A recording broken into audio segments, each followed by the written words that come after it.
What up? What up? What up? What are you drinking? Pedialyte, bro. It's good for the body. It's no, it's I'm no, it's not, sweating. dude. Yeah, I'm sweating so much out here. I feel like a fucking Kardashian covered myself. Oh, I love it. I love it. I miss you, you son of a bitch. How is the motherland? The motherland. It gives in 105 degrees and enough humidity to make me slip on the sidewalk. It's so fucking hot out here, dude. It's hotter than Satan's asshole. Honestly, like So I know the sun is dragging its balls across the northwest right now, but frankly, they can suck it. they could just suck on it. That's all that matters. Just Yeah, suck right on it. I was Just the tip. I went I was doing yoga the other day, believe it or not, and the instructor's Gross. like, "All right, we're gonna begin with this stretch," and I started breathing and immediately felt exhausted. And I was like, "Oh my god, my body is disgusting in So general." gross. So gross. So gross. So man, God, listen, dude. So everyone that's kind of watching right now, we everyone's like, "Where you guys been? What's going on?" Blah blah blah. Well, fuck I you. don't We think needed a I break. don't think they're whining about it, but Yeah. we Well, can't some portray did. them as Some being did. I sensible. hear. I hear it. I hear it. Some of them were like, "What happened? Where are they gone?" Blah blah blah. My camera feed looks like complete asshole right now, which is bothering me You'll be all because right, but don't worry, three buddy. You'll get minutes through it. 3 minutes before the show, my fucking computer decided to fucking just shit the bed. So yeah, that sucks. But anyway, shit happens. So Hugh, you're in as you can tell by your name, you're in Africa. I am. I got it. It's been about a month now, and I finally was able to get everything set up. Got my schedule kind of worked out. Um, I don't really know what we're doing here in general, both at work and the mission, but I'm doing it because nobody's complained yet, and it's been more than 5 minutes, so can't be that bad. Uh, it's definitely the nicest of all the deployments I've ever been on, comparatively speaking. I Yep. do live in a Well, Connex box, though. I live in a shipping container. Billy looks like a demon character in a TV show. You do look like you're about to pop right out of Lucifer. hey bitches, welcome to Liberty Risk. So so I live in a standard shipping container, 20 by 8, and this is the difference, right? So I took both the beds. There were 3 beds in here. I took 2 of them and stacked them in the first bay. And then I found this head. I took the headboard off of my bed because I wasn't using it because I'm not a child.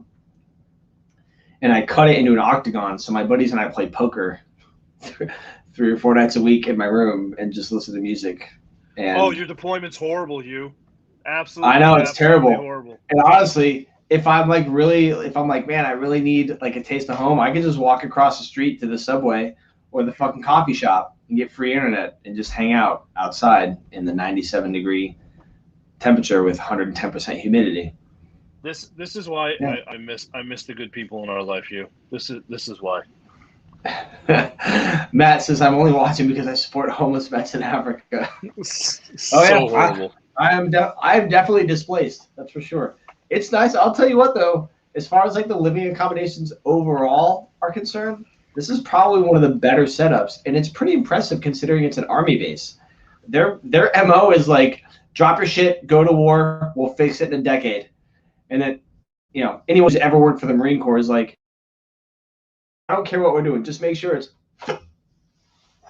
strict lines all the way down the line. They got all these containers, they're all stacked neatly and orderly and whatnot. And honestly, I'm kind of impressed. I'm kind of impressed the Army was capable of doing something this nice. I'm still talking about stacking shipping containers, so I don't know a whole lot above that baseline level, but, you got to start somewhere. I'm just glad 5 deployments in a row, though, I haven't had to work for the Navy, because the way that all of you Oh and all my yeah, buddies that's make that's golden. it sounds fucking terrible. Oh, absolutely. No, absolutely. Sometimes it's just a horrible shit show. But dude, Yeah, your deployment right now, it's not a deployment. You're just like on a paid vacation absolutely. to to a non-tropical location. I bought a fucking I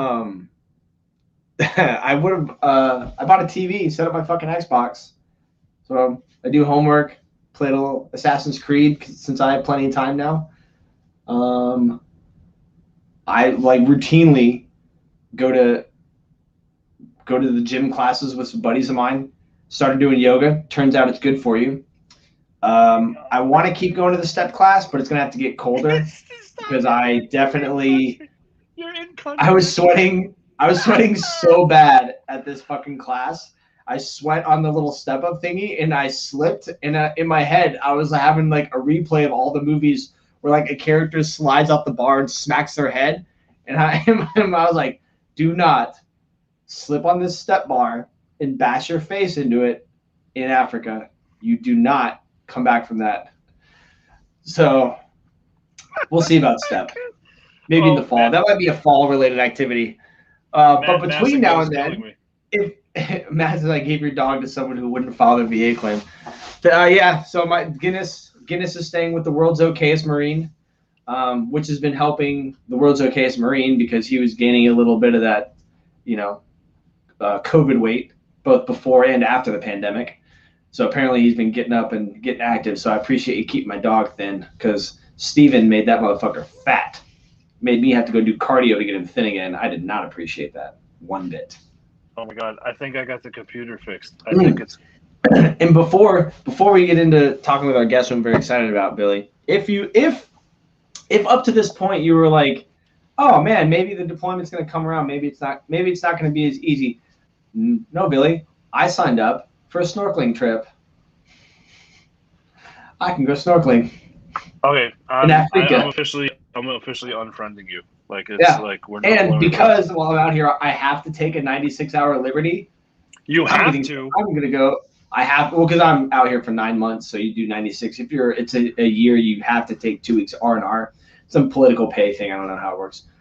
Oh, so hard. But I know, right? So I think somewhere in like November timeframe, I'm gonna go on safari for 96 hours. That the MWR sets up for me.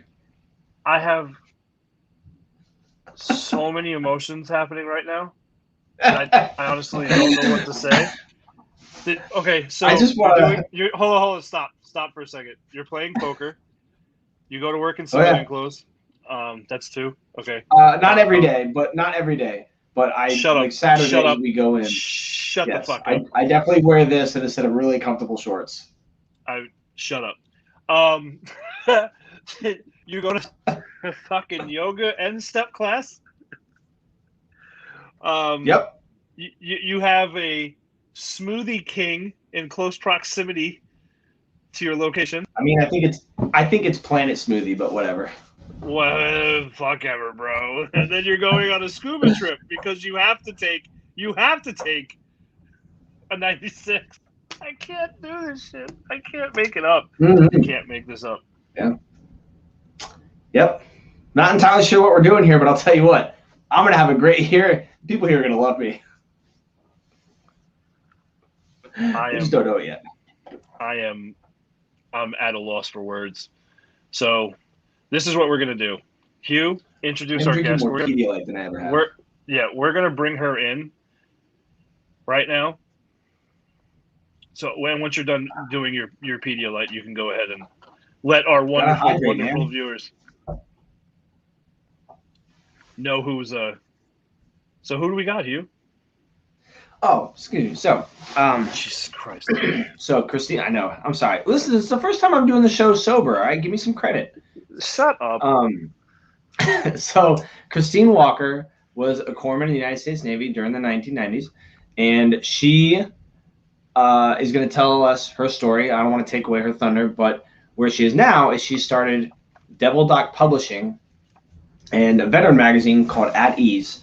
And her magazine, both in print and digital, is full of veteran stories, veteran resources, how to navigate that transition from military to civilian life, how to read and interpret your DD-214, and just a ton of super relevant information. More so, I don't want to say more so now than it was before, but it's definitely more readily available now.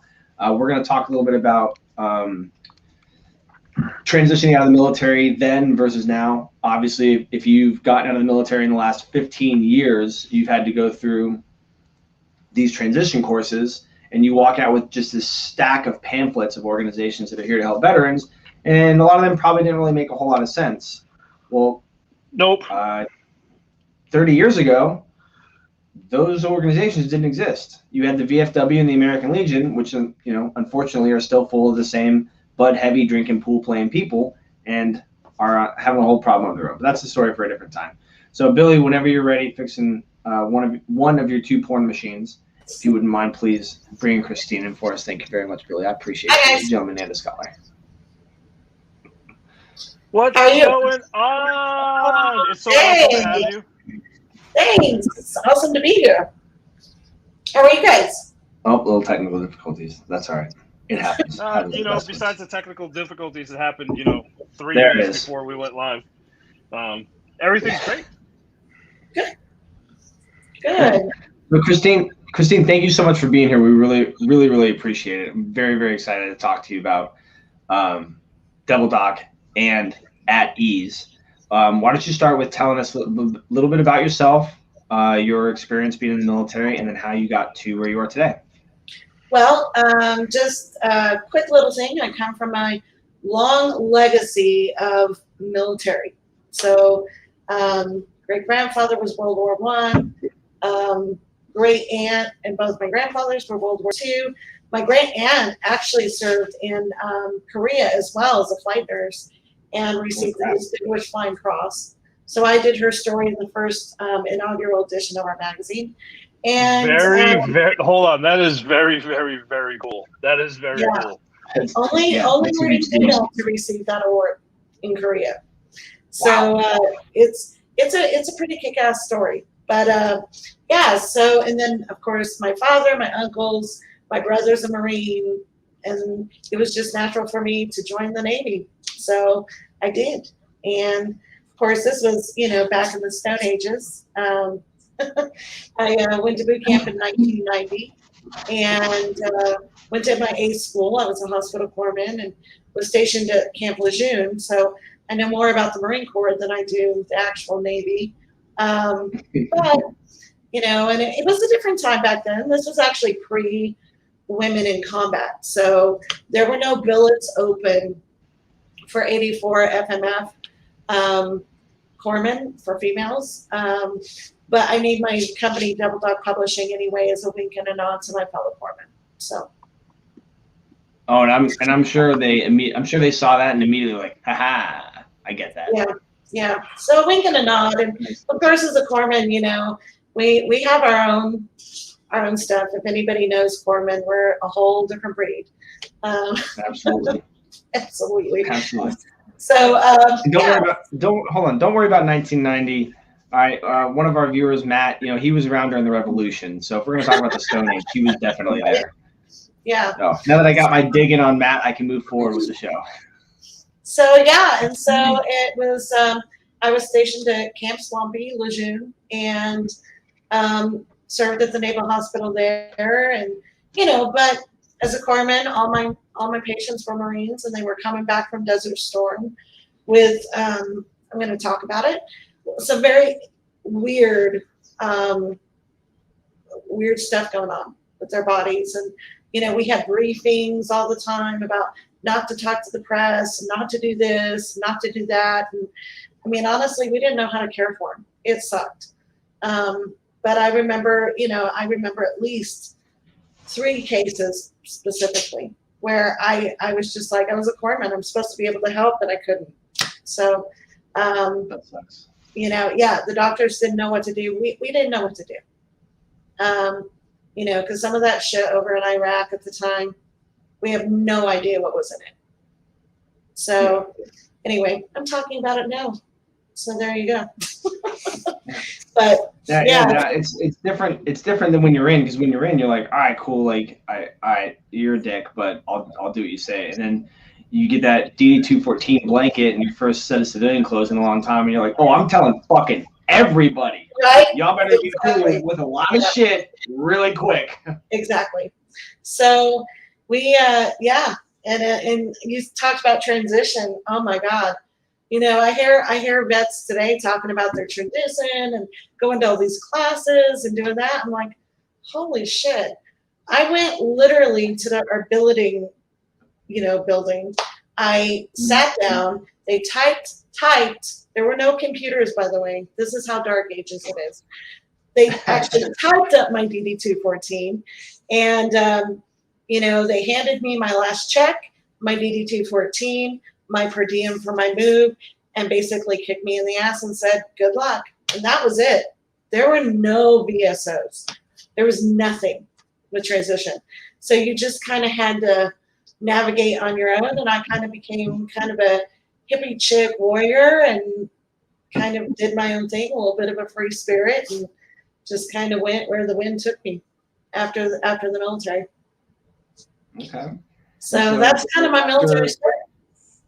So after enough floating around, eventually you landed in publishing before Devil Dot, correct?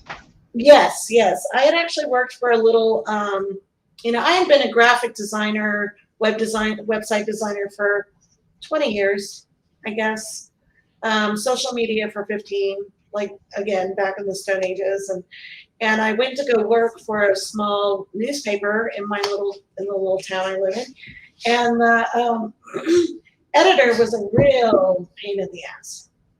He was one of those really grumpy curmudgeon types, but he knew his shit. And so I recognized that, even though he was an asshole, I recognized that. So I learned everything I possibly could from him.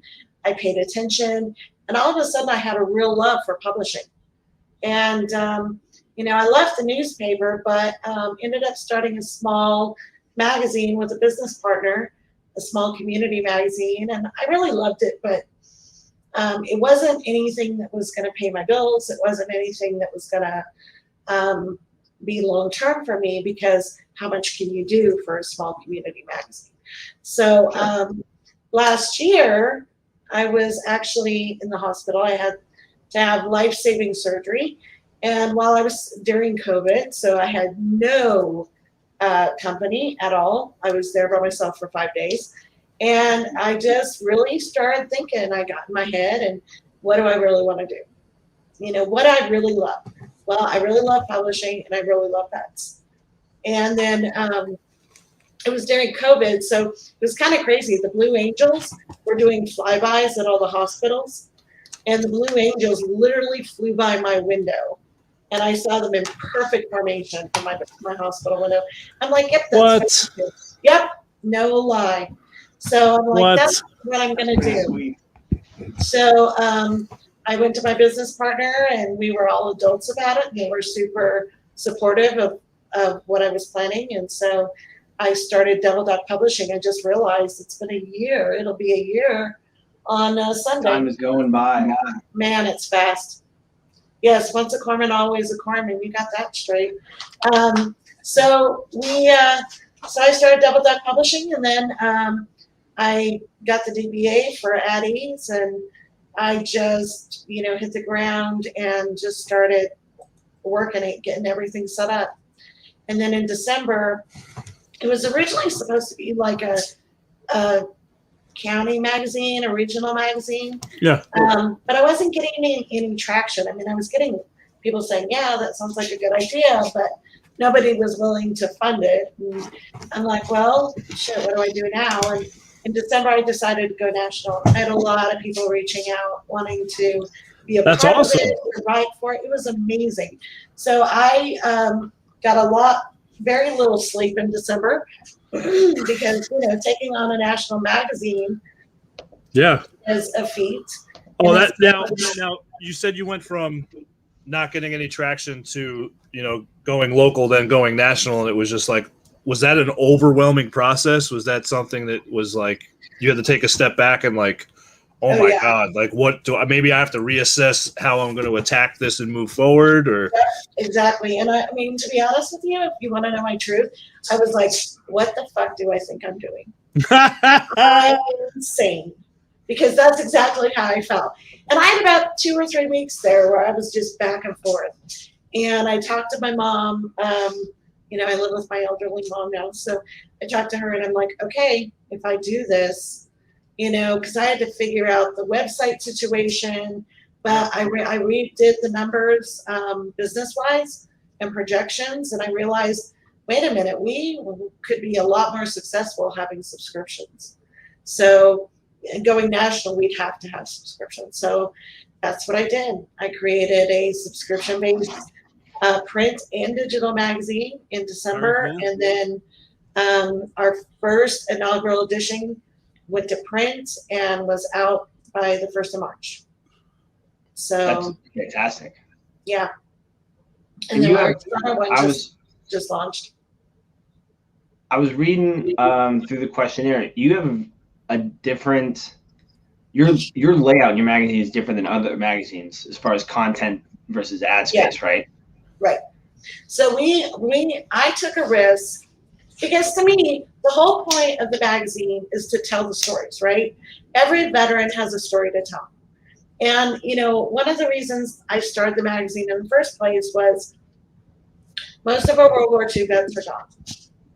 So their stories are gone. A lot of our Korean War vets are gone. Their stories are gone. Our Vietnam vets. Such a shame. Such a shame. Yeah. Our Vietnam vets, because see, I love military history. I love Same. history. So, and our Vietnam vets, damn it, they're starting to get old and they're starting to, pass away. So I'm like, nope, we're going to start this magazine and it's going to be across generations. Every war era, if we can tell the stories, we're going to damn well tell them. So, and then of course we've got our Desert Storm, my generation, and then your guys' generation, the post 9/11. So, and the other thing is I took a risk, and this is a big risk. I took a risk and we went 70-30. So it means it's 30% ads, 70% content. And what was the risk behind that? So the whole for those who don't understand, I mean, Hugh and I understand. We talked about it. Right. Typically in a magazine publication, you have a 50-50 or a 40-60. So typically it's 50% content, 50% ads. Sometimes it's even 60% ads and 40% content. And I'm like, no, we have too many damn stories to tell. So I reversed it. I went 70-30 on a risk. I'm still wondering if that's a good idea, but so far it's paying off. So hey, then it's got to be right. If it's moving in the positive direction, then you did something right. Here's the thing. I mean, the greatest thing about this magazine, I will never, ever, ever, ever, ever run out of content. With the amount of organizations, VSOs, vets out there, we will never run out of content. No. Never. No, and, you never will. No. So so there's that. The other thing is, we have a very specific demographic for businesses who advertise with us for a very specific reason. I'm really looking for just veteran-owned businesses because as far as the content goes, we will not sugarcoat. We do not water down. We are going to tell the story from the vet's perspective of where they're at right now. So if there's language, if there's harsh content, oh well. They're at. Too bad cupcakes. You got to deal with it. Right. I mean, this is a veterans magazine for veterans. This is not for civilians. I mean, civilians can read it, of course, but if they're offended, well, I don't give a shit. Sorry. I love it. That's one of those. That's one of those things. If you're going to be buy and for, then you need to stay buy. Right. If you're going to say this is what we're going to do and this is who we're doing it for, if you don't carry on with how you're doing it, if you start changing it, if you start accommodating for financial gain or for notoriety, well, then you're not really by the people you said it was going to be by anymore. Yeah, you're eliminating that huge ticket, that originality in that that lack of scripted response. Exactly. You watch TV interviews, you read some of these other publications, and a lot of the same things get said, a lot of the same cliches or quotes or things that you just expect to hear in conversations. But if you tell a story exactly how it's told, the only thing you really have to cut out is the pauses and the breaks, and that's not the same thing as an interview by a fluff piece. Yes, thank you. Yeah. No, magazine, don't get me wrong. We have fluff pieces. We have one writer. Oh my God, he is so damn funny. He is so damn funny, and the way he writes is phenomenal. So he's kind of a regular contributor. I have a retired USMC captain, Paul Sullivan. He's amazing. Hilarious. He used to train. He wasn't in Vietnam, but he used to train the guys who went to Vietnam. Oh, wow. And he is hilarious. We have great staff writers. My head writer is phenomenal. And then we have 2 other staff writers who are vets. So really, this, with the exception of my head writer, and she's like an ardent patriot. Like, she's a warrior. Even though she's never served in the military. So, I mean, this is written by vets for vets, period. That's absolutely amazing. It's, and when you do something like that, just like you were saying, Hugh, is that, once you get away from the buy part, it really starts to lose the initial vision and purpose of why you started it in the first place. Right. You know what I mean? So just to, buy vets, and for vets is something that's, that's something Hugh and I also try to do is, this, podcast is to bring on amazing people like yourself that are out there helping the veteran community is something that, this is our passion. This was our way to give back to the vet community is to have people like yourself on the show and stuff like that. But to have this magazine, because sometimes I'm kind of old school in the sense, like my kids, they love getting on and, digital magazine stuff. Oh, yeah. There goes his computer again. Where'd he go? Yeah, I mean, to just what he was saying, that's exactly it. I'm old school. I'm on the damn computer every day. It seems like 24/7. I'm on my phone all the time. The last thing I want to do when I'm kind of chilling out and want to read something, to relax and to just unplug, I want to read like a physical magazine. I want to read a physical book. And so that's exactly why we're doing print, because let me tell you, it's expensive. There he is. Hi, where'd you go? Fuck this computer. This fucking computer. Fucking take it. Throw it the fuck out. We take 2 months off and this fucking thing wants to do this. Anyway, hi, I'm back. Hi. Guess what Billy's getting for Christmas? Yeah, I'm gonna go to Best Buy and I'm gonna take all the laptops and I'm gonna push them all into the cart and I'm just gonna have this. I'm gonna have them all hooked up at the same time, so this doesn't happen anymore. But no, what I was saying was before I got cut off is me personally, I like to have books and magazines in my hand, So it's nice that you have both those options, and I'm sure you said something about it before I got dropped off again. So yeah, I did. It's funny though too, because like you said, you're 70-30 as far as your content versus advertising. And I was thinking about, you see the magazines at the checkout counter in stores, and like they're pretty hefty. And I never really thought about it because I never had to. But if 50% of that magazine is advertisement, that means I'm paying, $8, $9, $10 for stuff that 50% of it I don't even want to look at. Exactly. I bought it. All right, what were the 4 things on the cover that got me to buy this magazine? Right. And then 50% of that shit is going to be, deodorants and body sprays and colognes and clothing. Right. Like I don't care about any of that stuff. So like you said, the 2 of you like to have books. I do most of my reading on my phone or on my laptop. But either way, 70% of that's content. And if you have a 50-page issue, at least I know that 25 of those pages aren't going to be just ad space. Right. We're talking about I am significantly more bang for your buck with that ratio. So this is our last issue, our summer issue with Dave Bray. By the way, he's awesome. But this is pretty heavy, and the quality of the magazine is phenomenal. I have an amazing printer. So it's super heavy, and it's meant to be like a coffee table book. But this has 18 stories in it. Wow. And most of them, some of them are like a 5-minute, 2-minute read, 3-minute read. Some of them are like a 15, 20-minute read. It just depends on how fast you read. But anyway, so that's it. And our next one is actually going to be 56 pages because it's our Veterans Day. Where can you order them? Go to the@usmagazine.com.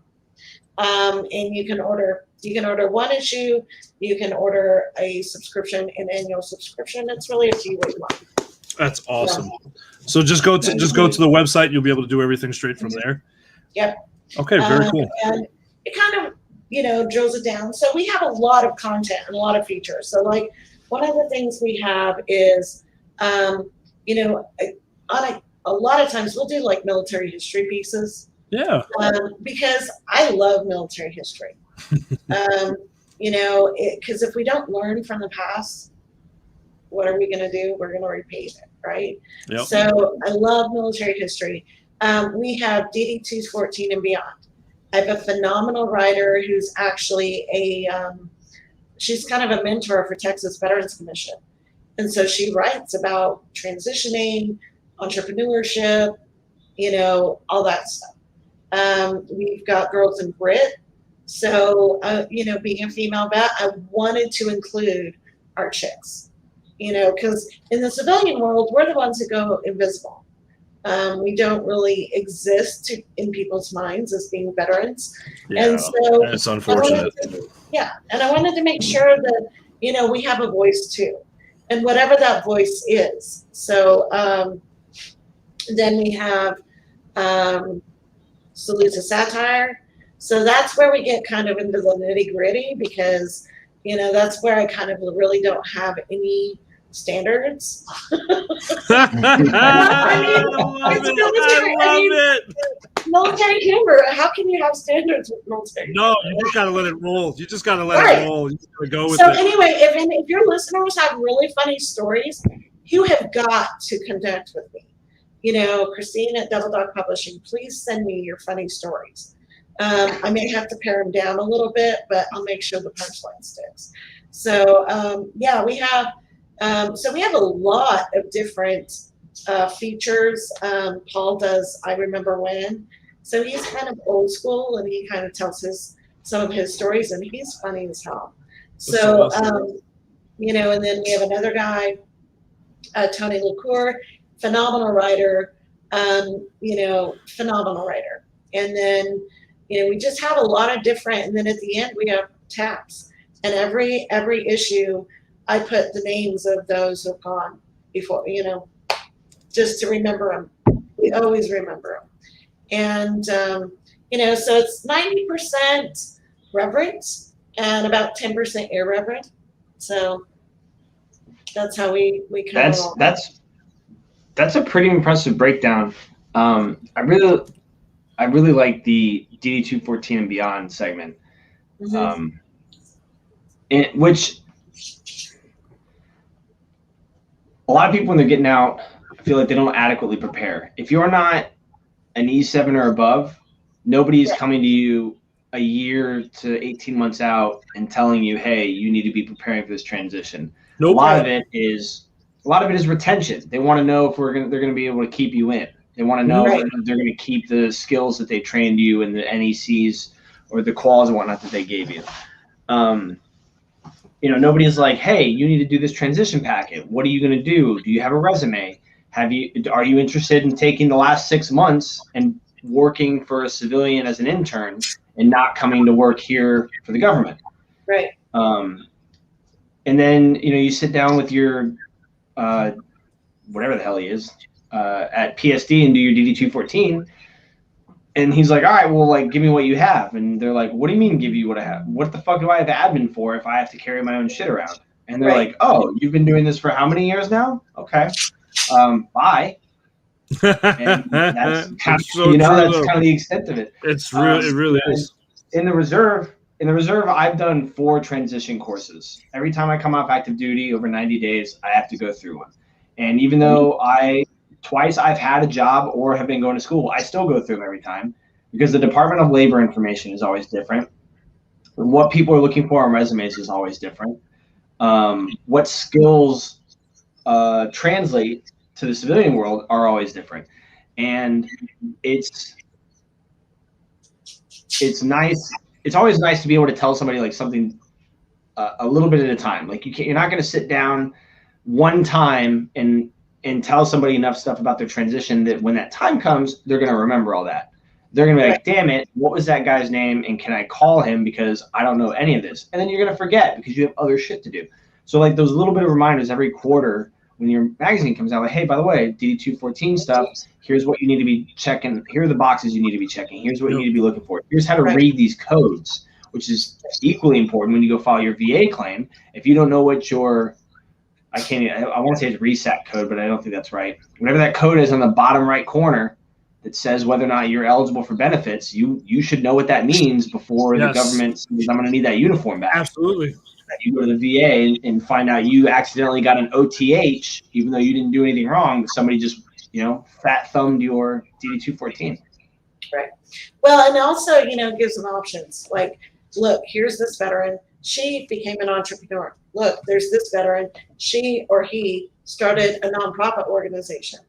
So, it also helps people understand, how to in the civilian world, how things work. And what the resources are and that kind of thing. Because one thing I found when I was starting this magazine is there are a freaking million resources out there, but nobody knows. It's like you get into this rabbit hole and you don't know what the hell to do with all this. You don't know how to filter through them and know which ones are accurate or not. And it's really, especially for the, I call it the four and done, which there's nothing wrong with that. Mm-hmm. But the people that's, the veterans that stayed in longer, that transition to civilian life, those resources are a lot more needed because you forget what it's like to be a civilian. Like for the people that retire out and beyond, it's you forget what it's like to live that civilian life.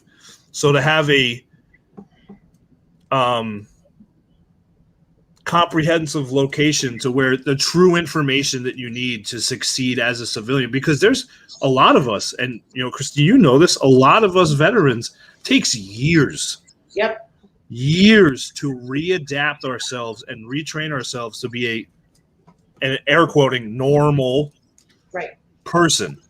The reality is, as vets, we're never. I spent 2 years in the military. It will always be with me, how I do things, how I eat, how I get ready in the morning. Yep. It all follows me forever. Yeah. And it, it makes you kind of unique and unto your own tribe. And it's funny you say that is because I had a conversation with a fellow veteran a few months back. Is I tried to break my social circle outside of just veterans, because what I was doing was it was just veterans, which there's nothing wrong with that. Right. And my close friends, my close circle of friends, and they are all veterans. I love them like family. Mm-hmm. But I feel that some veterans need to just break out of that and not just say, I can only be friends with vets. Right. Okay, I get what you're saying because they're the only ones that understand. But if you keep those blinders on sometimes, you're also limiting your options to succeed as a civilian. Right. You need to branch out. Well, there's also amazing. there are amazing patriots out there. There are amazing people who love veterans. But I'll be honest with you because, I've had a little bit more time than y'all to deal with it. It is the civilian world, though. It's cutthroat. Civilian world, they don't have your back. And so, it's, you kind of go out and you go into that. And you're like, okay, I really, want to try to, mesh and connect with people. But the reality is, you do navigate you end up navigating back to the veteran community because there is a lot more camaraderie there, and there's hell of a lot more loyalty. And so, that's just reality. And that's 30 years of being in the civilian world of my experience. But I'm far more comfortable in the veteran community. So, Christine, just so you know, I've had 3 people text my cell phone saying they're getting on and getting a subscription already. Right on. Cool. You know, we're gonna work on it. I'm actually working on doing like gift cards for the next issue, so people can order subscriptions for their loved ones and veteran family members and stuff. Nice. But Very that cool. will happen in December, for our winter issue, because I'm a little crazy right now. It's funny you talk about keeping those circles military. I think one of the things that you're not briefed on, and you have to kind of learn the hard way, is one of the things you hated most about the military is what you wish the civilian sector had. And it's that for, even though not everybody agreed, and even though not everybody fell into it, everybody in the military knows their fucking place. Right. They stay in And their in the lane. civilian sector, everybody's place is apparently at the fucking top. Mm-hmm. And that is a difficult thing and I think that's what kind of keeps us back into our veteran community is everybody in the veteran community in your circle recognizes that you're all equal because you've all decided, hey, the tag I'm hanging on the door for this conversation is veteran. Oh, everyone else hung veteran, so now we're all the same here. And one of the other is, on top of already not liking the way that people speak to you or that you have to speak to other people or the way that you are told you have to speak to other people, is some people transition differently mentally, like you said. The military is always going to be with a lot of people, whether it's we can't sleep past 6:15 or we have to make our bed a certain way first thing in the morning. Some people transition very differently. Billy and I have friends. One of them, when he retired, he was like, I'm fucking done. I'm not sending one fucking email. I'm not even opening this laptop past the gun magazine websites. Fuck this. Mm-hmm. And then we have another friend. She, her time was cut short, not due to her own accord. And I think a lot of people, when they don't hit that conclusion that they wanted, have a tough mental transition where like, all right, something was robbed from me. Yep. How do I get what I wanted to get in a new chapter of my life? And that there are a ton of resources to help people with these kinds of things. However, like we've already said, if there's 1,000 VSOs and you don't live near the one that can help you, how are you being told that it's there?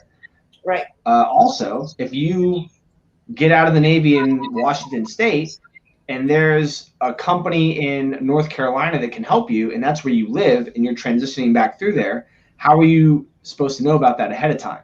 Right. We're not these. So like your publication going national is a huge deal because people getting out of the military can go in and say, oh, awesome, I'm going home to Montana or Nebraska or Texas or Colorado or Delaware, which would be weird because who wants to go back, and say, hey, these are actually there to help me. And I didn't know that was there before, but now we can, with the advent of the internet, for all of its faults, it did bring me Tumblr. I do love me some Tumblr, but it's also bringing you the access. You have the entirety of almost the entirety. The NSA keeps some stuff from me still, but I'm figuring it out. But you have like 99% of the world's information at your fingertips. Right. And we're obviously not using it appropriately because people are still having issues. But bringing everything to a centralized location where somebody can say, hey, if you want to know what veterans organizations there are or by your state, you can use these websites. But also, if you are having trouble reading them and navigating them, check out this magazine. Here's a link and a list of all these other places that can help you. So it's important to keep all that stuff continuously flowing. And, like you said, you were a little hesitant, I presume, about going national, which is a huge deal. But now, the reach and the effect you can have is astronomical. Yeah. Well, and the other thing too is because we have contributors, like I have a contributing writer who writes every issue, and he's with Veterans to Veterans group. So they started as a Facebook group but they are actually boots on the ground helping vets. And I mean, I'm talking about with groceries, gas money, rent, whatever it is that vets need, they call Veterans to Veterans group, and they are literally in their freaking car driving to that vet's house to see what they need. So, that's fantastic. Yeah, there's our website. So anyway, but Chuck and Eric are phenomenal. And so they're riding, and they're up in New England. And, it's like if they can't do it, they know someone who can. So it's really about networking. I'm sorry about my dog. It's really about networking and knowing who to connect other people to. And with this magazine, of course, I talk to literally hundreds of organizations every single month. And I have people connecting with me who want to contribute, who want stories done on them. I mean, we're already populating our summer issue of 2022 because we have so much content. Unreal. Yeah, it's amazing. And and we're just going to continue to do that. It's so funny how these. That's so awesome. It's so funny how these grassroots movements gain traction so quickly. Almost immediately when people are like, oh, you're not associated with some larger veteran organization that's already out there, or you're not a company or a conglomerate, that like immediately all of a sudden your traction just picks up and keeps rolling, and it's like sifting through the emails, you're like, oh man, I can't keep up with all this. This is crazy. Right. Oh, thanks, Matt. Oh, Meg says your website is beautiful. She's not wrong. Thank you. No, it's gorgeous. Absolutely gorgeous.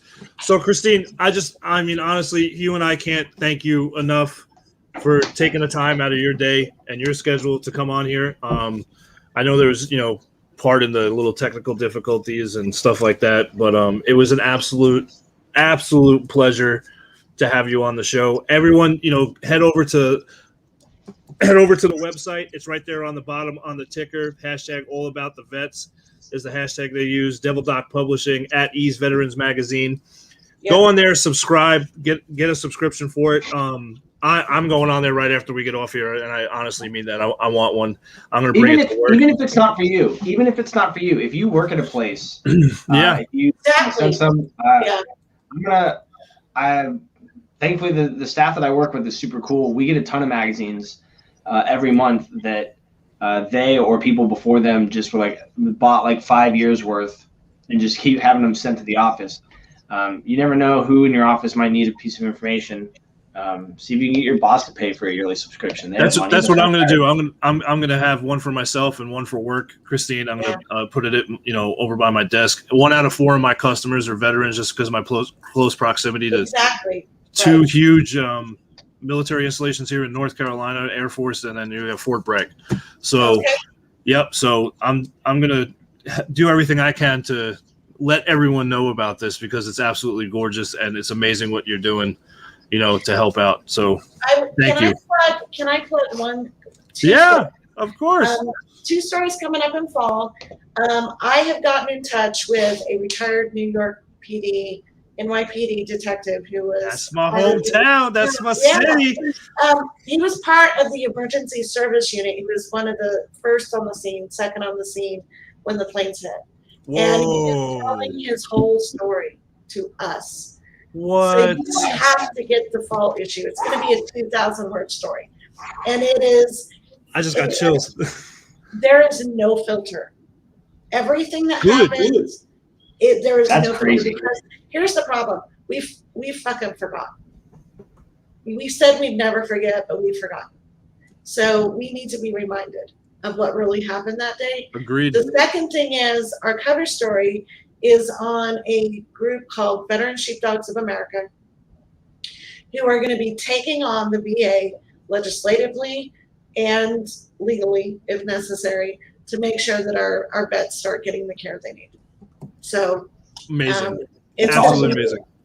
So we're not afraid to tackle some tough issues. Good. And we're going to continue to do it. That's awesome, Christine. And again, thank you so much from the bottom of our hearts for being on with us today. Hang out in the green room while we wrap up the show. We'll chat a little bit right after we're done with this. Absolutely. All right, we'll talk to you in a minute, Christine. Thank you so much. Thanks for having me. I'm just glad the technical issues went on my part. I think it's hilarious. It's a first. It's a first. I know. Listen, man. Listen.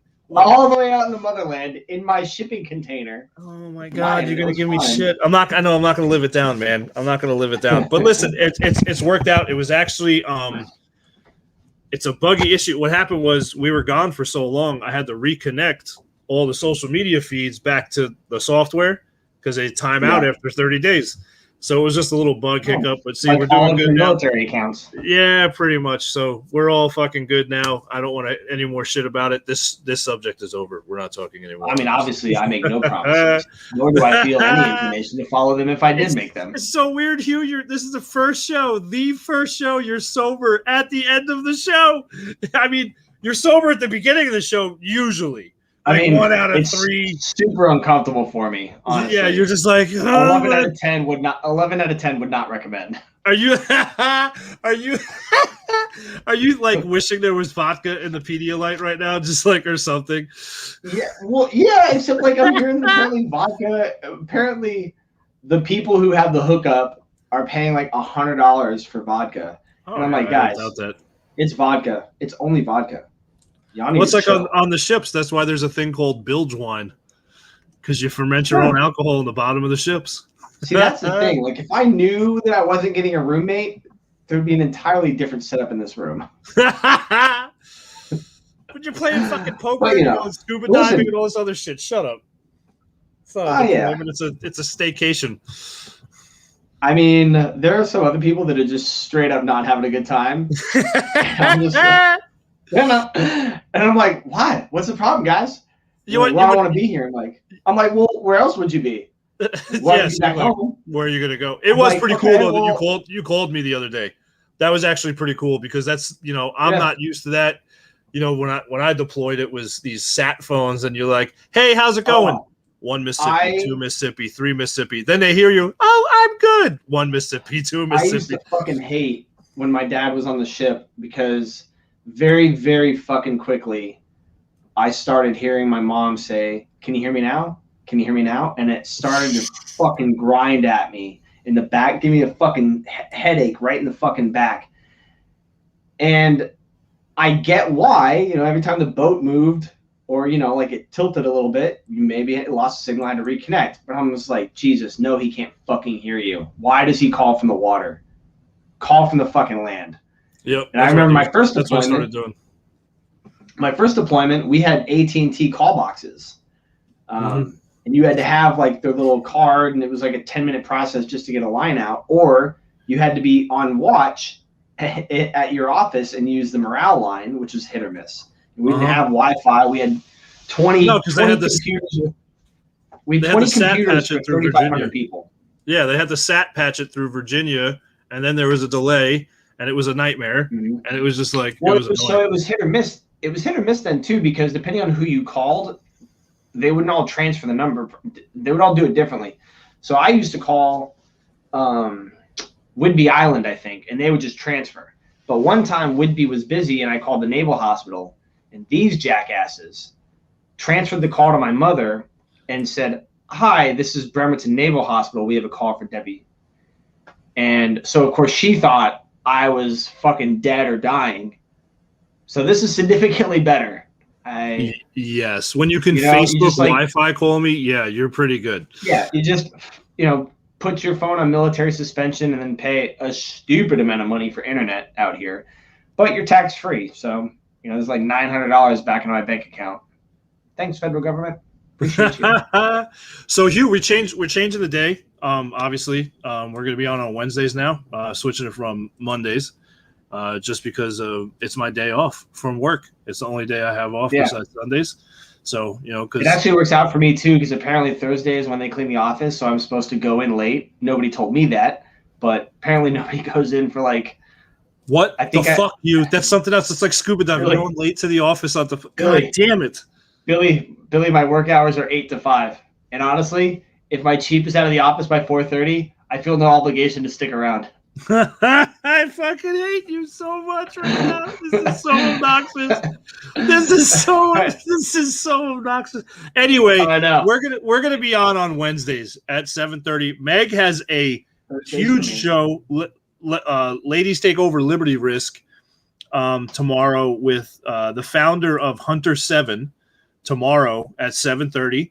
So Meg will be on tomorrow, and it's the ladies' show, so there won't be any dudes on there. If for those first-time viewers, Meg does that every other Thursday at 7:30. So we're gonna start. We had to take a little hiatus. I started a new job. Hugh got deployed. Obviously, he's in Africa. Meg's in Colorado from New Jersey now with her new job, and she's killing it over there. So it was just all at the same time. We were all going in 3 different directions in our careers. So we just took a little hiatus. We had to regroup. We're going to be doing things a little bit different, keeping the same messages, getting the same veterans organizations on and stuff like that. But we're going to revamp our social media pages starting next week. You're going to start seeing new content and stuff like that. So also the website is still up. We're still working on finishing that and everything. And we're just going to keep moving forward. Did I miss anything, Hugh? Did I miss anything? No, I think I'm good. No, and no more technical fucking difficulties. I feel bad though, because like the only 2 things I do for this show are drink and do the interviews, and now I can't even drink. So like but you got a slick haircut looking going on there with some gel. I actually got I got a little shitty comment from this lieutenant. Oh baby LT. Look at you, guy. He was like, B1. He's like, B1, is that haircut and regs? And I was like, well, I don't know. When was the last time you read them? And then internally, I was like, bro, it's been a month. Chill. Yeah. Dickhead, dumb comment. Fuck. He was like, well, it's looking a little long. And I was like, well, sir, after the 4th deployment to a combat zone, I figured I didn't really want to keep getting the 3 and 2. So that's what I'm doing. And then he was like, oh, 4 deployments? I'm like, yes, sir. I only look like a baby because I have shaved. I'm a real man.